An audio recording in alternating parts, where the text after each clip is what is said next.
We all know that no two individuals in this world are alike. You and I can proudly say that we are unique. And one of the major reasons for this is that all of us possess unique and distinctive personality dimensions that differ from everyone else in this world. Even for Siamese twins who are conceived together and who are born together and who possess similar physical characteristics, still their personalities differ, and this is what makes each of them unique. How can we define personality? Personality can be defined in terms of a unique set of traits and dispositions that an individual possesses.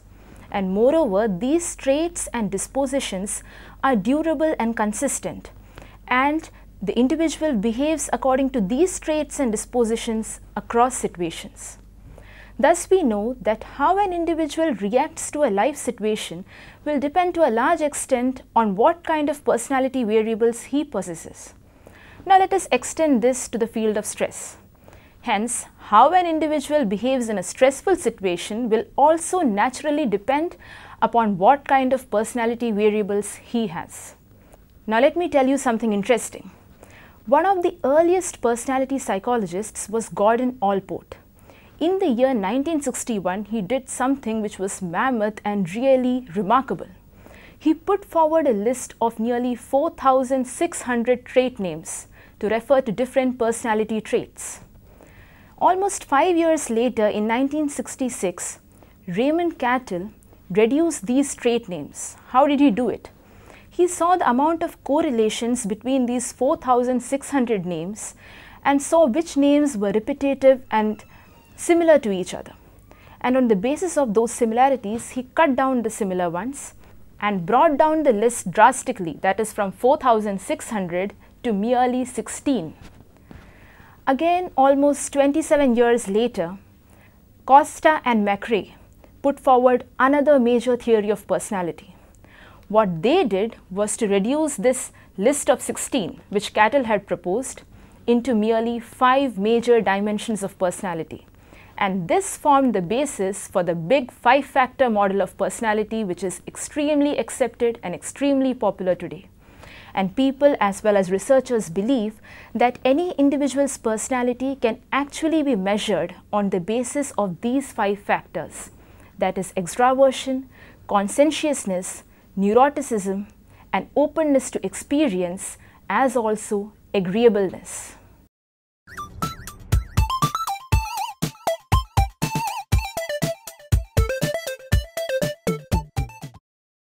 Now, what we are going to see in this lesson is to how our personality factors or variables influence our responses to stress, as also our means of coping. An individual's personality factors may influence both how he appraises the stressful events, how frequently he experiences stressors, the nature of the stressors he experiences, as also what kind of coping he employs. First, let us see the influences prior to the coping process, that is, how does he experience stress. Let us go over the big 5 personality factors. First is conscientiousness. Conscientious people tend to be ethical, dependable, planned, purposeful, and extremely balanced. Hence, they have a great degree of preparedness even to deal with anticipated or future stressors. Moreover, they can also use coping resources and coping techniques that are highly constructive, because they have a great deal of resources that can help them see that the coping techniques are successful and are able to deal in planned ways with the stressor. Agreeableness is linked to a large amount of sympathy, warmth, cooperation, interpersonal trust, and less interpersonal conflict. Hence, such individuals are more likely to face lesser stressors, especially lesser amount of social stress. Neuroticism is one troublesome personality factor. Neurotics tend to be excessively guilty, anxious, apprehensive, self-conscious, and insecure. Hence, they tend to perceive a greater number of events as stressful and also tend to perceive a greater number of events as harmful and threatening to them.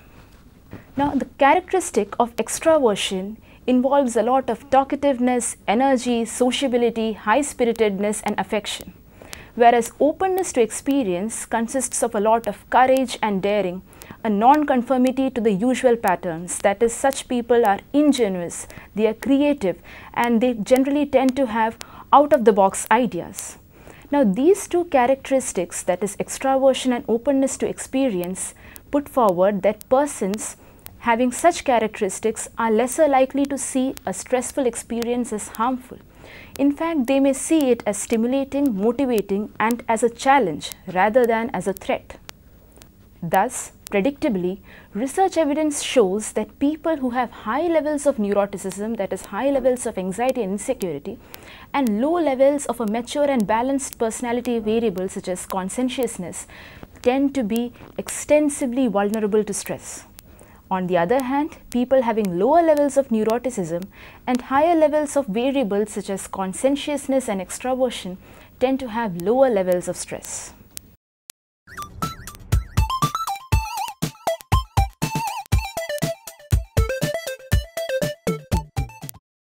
Now that we have seen how our personality variables can influence us before the process of stress and coping, we will now see how they influence us during the experience of stress and during the process of coping. Researchers believe that when we experience stressful situations and when we engage in coping, our personality variables do play an important role in determining how we deal with the stress. Meta-analytic and other research studies, that is independent research studies, have put forward certain styles of coping we may engage in according to the extent to which we possess the big 5 personality factors. For instance, persons having high levels of conscientiousness are persistent, planned, balanced, mature, organized, and achievement-oriented. Hence, during the process of coping, they are rarely likely to use any kind of escapist or avoidance mechanisms. They are going to engage in active coping styles which are neatly organized and planned, and they may plan ahead how to achieve this kind of coping so as to positively deal with the stress. Also, since they have a high attention regulation capacity, they can engage in perfect cognitive restructuring. That is, they can restructure their negative thoughts and replace them with positive thoughts which will help them to cope better with the stress. Agreeableness as a trait involves high levels of trust, high levels of cooperation, sympathy, warmth, and the knack to maintain interpersonal relationships. Hence, a major strength that persons with this trait have is that during the coping process, they can call on a lot of social support because due to their nature, they are bound to have a lot of social support mechanisms. Neuroticism, as we already saw, involves a lot of negativity, a lot of anxiety, insecurity, fear, sadness, and a lot of vulnerability to distress. Hence, it is but natural that due to the trait that they possess, neurotics are less capable of having active coping strategies and actually taking those coping strategies to the very end and dealing with the stressor. Due to their high emotional volatility, they also find it difficult to engage in any kind of cognitive restructuring. That is, they find it difficult to think about the situation in positive ways and continually engage in a negative appraisal of the situation. Hence, since they believe that they can do nothing constructive about the stressor, they are more likely to engage in avoidance or escapist coping or emotion-focused coping. And this temporary relaxation that escapism gives further reinforces their tendency to again use similar mechanisms.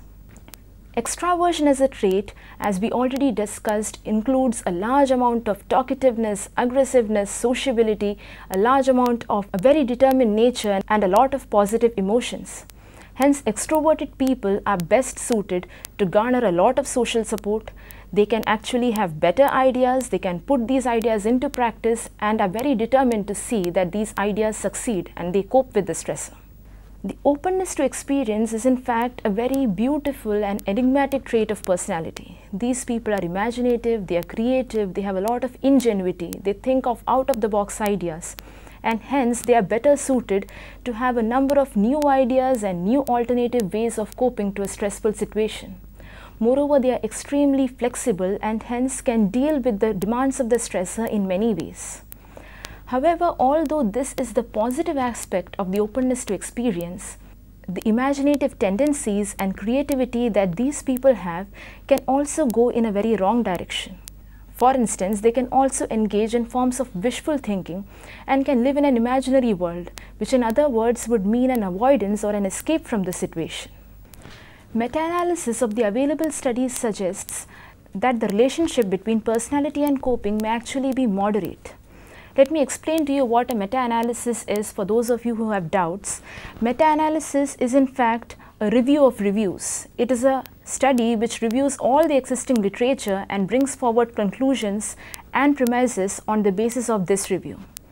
However, even this moderate impact of personality on coping does not actually mean that the impact is small. This is because there is a multiplying effect. This moderate impact multiplies over a number of stressful situations, and hence it has a large impact over a passage of time.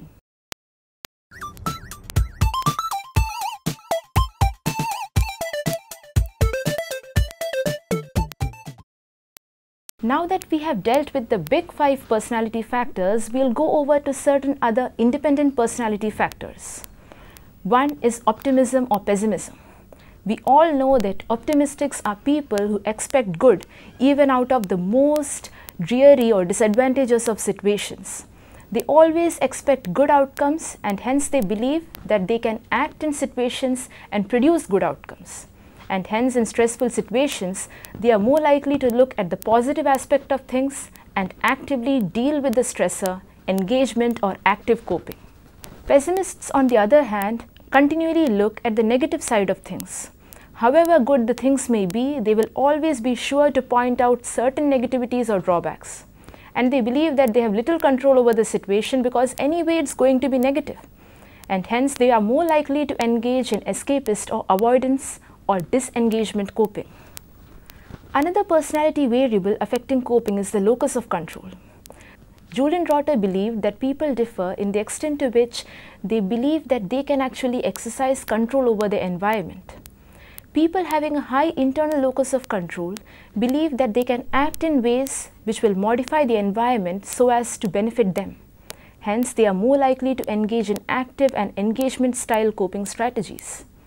On the other hand, people with an external locus of control believe that everything in their life, the various life events and situations, are modulated by external factors such as luck, fate, chance and other people, everything except themselves. Hence, since they believe they have little control over the situation, they are more likely to believe that escape or avoidance of the situation is the best coping mechanism. Now we come to another interesting personality trait, perfectionism. How can we define perfectionism? Perfectionism can be understood as a personality disposition that is characterized by an individual striving for flawlessness and the setting of an excessively high standard of performance for oneself, as also an overly critical self-evaluation. Now, although in our daily lives we all want to be perfect, perfectionism is not always a positive thing. Perfectionism, when it becomes overly important for us, in fact can take the form of a psychological disorder in itself. Now, Stober and Otto in 2006 viewed perfectionism as consisting of 2 themes. One is perfectionist striving and the other is perfectionist concern. Now, perfectionist striving is generally self-oriented, where the individual strives to place high demands and high standards out of himself and has high expectations out of the self. Perfectionist concerns, on the other hand, involve overly critical evaluation of oneself, excessive concern even over minor mistakes and imperfections, and excessive worry and depression and anxiety over the same. Hence, what happens for people with perfectionist concerns is that even if they engage in some kind of active coping in the face of stress, they will immediately begin noting down what all small minor mistakes they made, and beyond a point they find it difficult to go on because they get so disturbed by even minor imperfections. Hence, ultimately they resort to avoidance or disengagement coping. Healthy perfectionists, in fact, yield high scores on perfectionist strivings and low scores on perfectionist concerns, and they will use active coping mechanisms. Unhealthy perfectionists, on the other hand, have high scores both on perfectionist strivings as also on perfectionist concerns. Now we come to another personality factor, the type A personality. This is in fact a combination of behavioral traits. such as ambitiousness, a rigid organization, a lot of self-critical approach, high status consciousness, impatience, competitiveness, and obsession with detail and obsession with time. Such individuals are more likely to engage in avoidance and escape-oriented coping because they actually do not find the time to deal with the stressor because they are so over-engaged with the work that they do.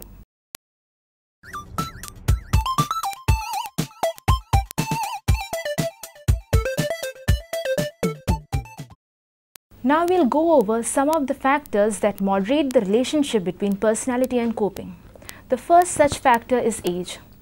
Researchers believe that the effects of personality and temperament are more evident in the younger population as compared to older individuals. One of the reasons for this is that temperament generally affects activities more in children as compared to older adults. Older adults are more skilled at repressing their temperamental effects and focusing on the needs of the stressful situation and arranging coping strategies according to the needs of the situation. Also, as they age, people tend to have greater degrees of agreeableness and extraversion and lesser degrees of neuroticism. Hence, moreover, they are likely to use similar coping strategies and the individual differences level off. Another moderator of the relationship between personality and coping is the type of stressor and its severity. Researchers have found that the relationship between temperament and coping tends to be the highest in the case of high-level and chronic stressors. Low-level and minor stressors which require clear and specific responses. For instance, if you have a flat tire, you just need to change the tire. Such kind of minor stressors don't give the opportunity for a lot of coping variability. Time lag is another factor which can act as a moderator between personality and coping.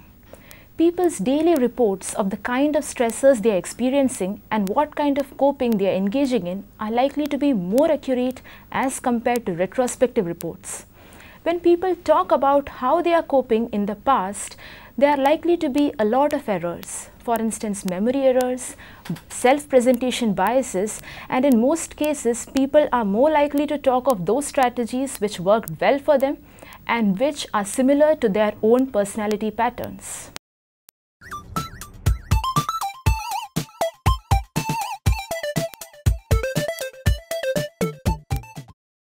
The biopsychosocial model of health emphasizes on the importance of psychological factors in addition to biological and social factors in the conceptions and development of health and illness.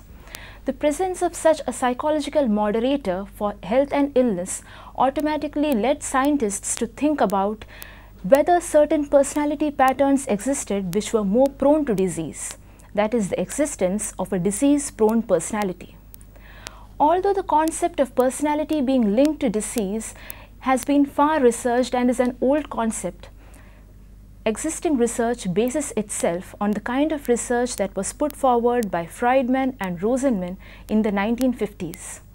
They put forward the possibility of the existence of type A behavior patterns or personality patterns which were excessively prone to coronary heart disease. Later, in 1987, Friedman and Booth-Keeley meta-analytically reviewed the relationship between emotional factors and personality, and they believed that certain emotions such as depression, anger, anxiety, aggressiveness, and insecurity were particularly related to chronic disease. Now we come to type A behavior patterns of the type A personality. Type A behavior patterns are not merely just behavior patterns. In fact, they are consistent traits or dispositions, and hence they are sometimes referred to as type A personality patterns. And these type A personality patterns have been found by Friedman and Rosenman, as I already explained, to be consistently linked with coronary heart disease. And this model is generally accepted widely by the American Medical Society. Now, what characteristics does a type A personality pattern comprise of? Type A people generally tend to be over-anxious, aggressive, and hostile.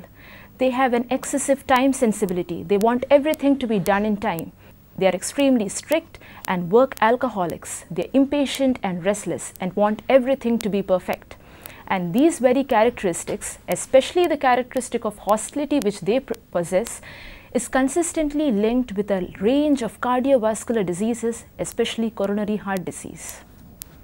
However, later researchers suggested that it may be possible that not all the behavior patterns that comprise type A personality will be related to coronary heart disease.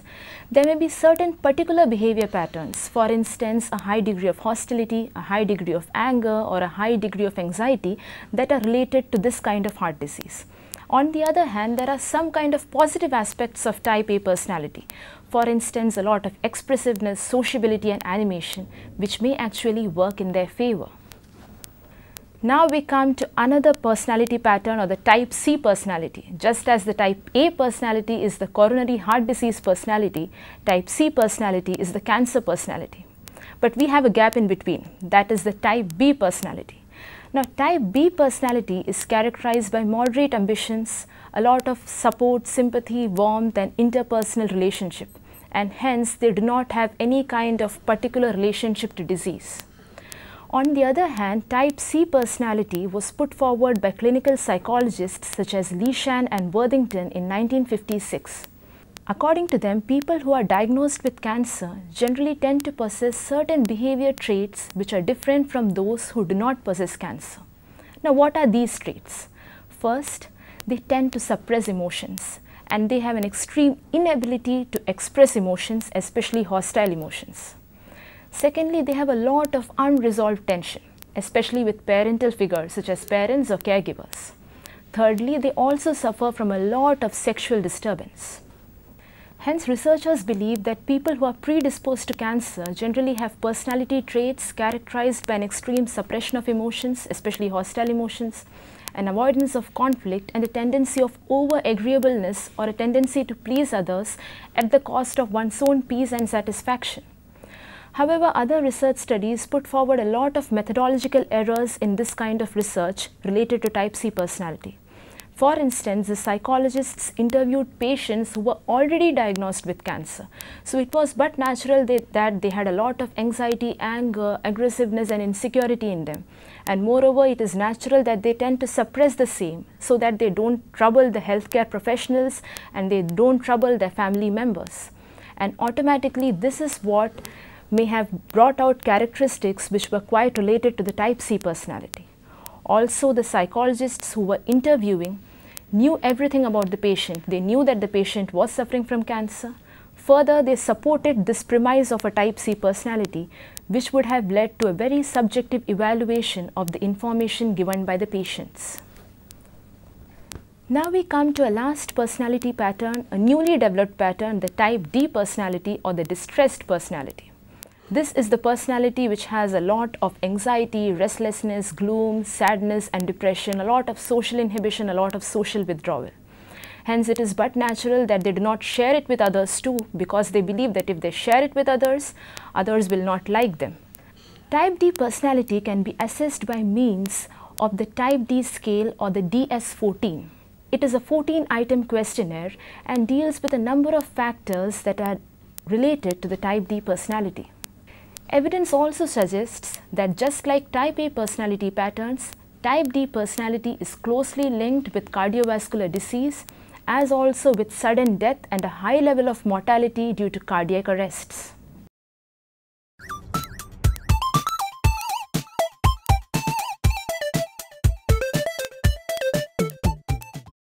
Just as psychologists seek to find out as to whether certain personality variables make the person more prone to disease, they also seek to find out as to why some people are physiologically and psychologically extremely healthy as compared to other normal individuals.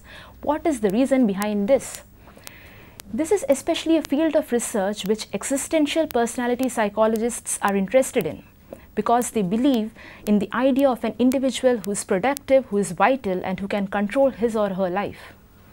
Now, this concept of a hardy personality or the perfect personality for dealing with stress was put forward by Suzanne Kobasa and Salvatore Muddy in 1977. They proposed the concept of hardiness, which in fact comprises of a set of physiological traits and psychological dispositions that are characterized towards acting as a buffer against the ill effects of stress. Now, this concept of the hardy personality developed actually from the vital research by Suzanne Kobasa. She conducted research on middle and upper level executives in a firm. And across 3 years, she studied the extent of stress that they experienced and the extent of corresponding illness which they experienced using the social readjustment rating scale. And towards the end of her 3-year research, she could find out certain strange but distinct patterns. She could divide these employees into 2 groups. One had high levels of stress and low levels of illness. The others had high levels of stress and high levels of illness. This again raised a lot of interest that certain psychological personality variables may exist that provide a buffer against stress, that make certain people extremely strong in dealing with stress. Now, Suzanne Kobasa and her associates also identified 3 major themes or traits which hardy people possess, and this is across situations, whether in her experiment or in daily life situations. Let us go over these themes. The first is a strong sense of commitment to the self. Such people have a strong sense of commitment and involvement in whatever they do, whether it is their work, their family, or something else. Further, they are proud and involved in what they do. They believe that what they do is important, both for themselves as well as for the society. The second is that they have an internal locus of control. They believe that they have mastery, they are the masters. They can control their environment, and hence they act in ways that will modulate the environment in their favor. Moreover, they believe that they can act independently and they don't need to depend on everyone else for support. Thirdly, they see life readjustments as challenges. They believe that as a normal part of life, we are bound to face a number of life changes, a number of stressors, and all these need not be looked at as harmful and threatening.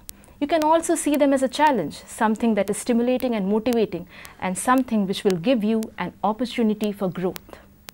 On the contrary, people who have an opposite of the hardy personality tend to be insecure, they tend to have a very low sense of self-worth, a very low sense of self-esteem and confidence, and always tend to focus on the negative aspects of life. That is, they are pessimists of the first rank. Research evidence provided by a number of researchers, including Kobasa herself and her associates, believe that a hardy personality can be an efficient buffer against many ill effects of stress, including illness, and especially job-related stress and burnout among nurses working in HIV/AIDS and geriatric wards. However, other researchers felt that hardiness is only slightly related to the kind of coping and the kind of success an individual has in coping. The hardy personality model also faced a lot of criticisms because many people felt that the hardy personality model doesn't suit all cultures and all contexts. Further, they also believed that the self-report techniques employed by Kobasa were highly erroneous. However, Kobasa believed that this is because the researchers who were evaluating her model were not very objective enough and also tried to apply these situations to a lot of undergraduate students and improper populations. Towards the end of this class, as we conclude, let us go over very briefly what we have learned. We have learned that our personality and our psychological attributes have a great effect on how we experience stress and how we cope with it. We understood a number of effects of a number of personality factors and how we can deal with it. But there is one conclusion you can take home today.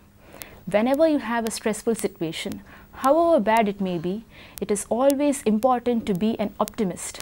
Always think that you will have good outcomes and that you can control these outcomes. Because any kind of effort in life, any kind of coping effort for any kind of stressor requires a lot of belief in a just world or in a good world, that good actions will have good consequences.